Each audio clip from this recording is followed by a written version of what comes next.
The sixth day is where God created human beings and land animals. After God finished His work on that day, His masterwork and craftsmanship was complete. Just like all days previous, what God did on this day was very in-depth and worth digging deeper into. On this day, God created rest of the animals not already created. God had already made certain animals like fish and whales and other animals of the air, but on day 6, God created land animals according to their kinds.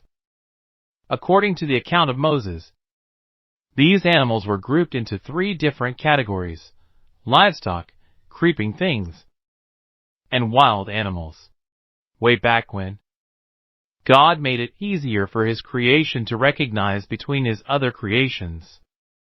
God created every kind of wild animal, as we as farm animal, including livestock like goats and sheep, creeping animals like insects and reptiles, snakes, and wild animals like lions and bears, as well as cats and dogs. In other words, every type of creatures that live on earth.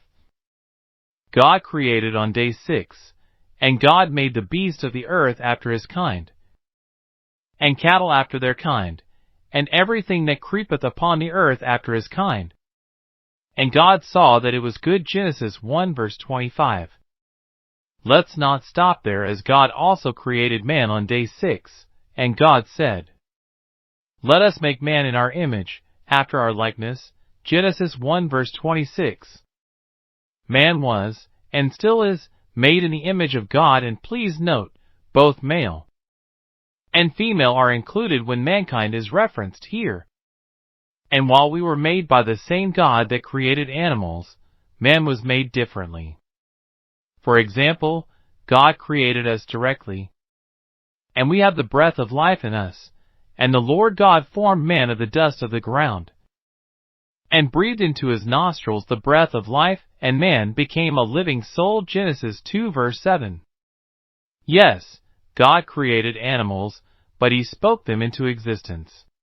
Furthermore, God gave us special rule, or control, over animals, and let them have dominion over the fish of the sea, and over the fowl of the air, and over the cattle, and over all the earth, and over every creeping thing that creepeth upon the earth. Genesis 1 verse 26.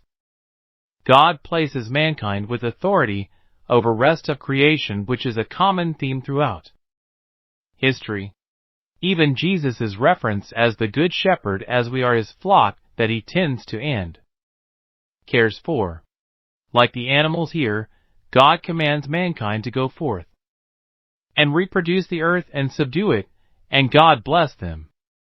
And God said unto them, "Be fruitful, and multiply, and replenish the earth, and subdue it, and have dominion over the fish of the sea, and over the fowl of the air, and over every living thing that moveth upon the earth." Genesis 1 verse 28.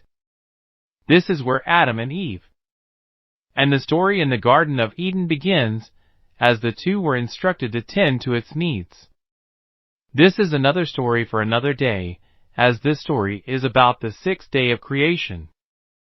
As verse 31 points out, everything was created perfect just as God intended, and God saw every thing that He had made, and, behold, it was very good.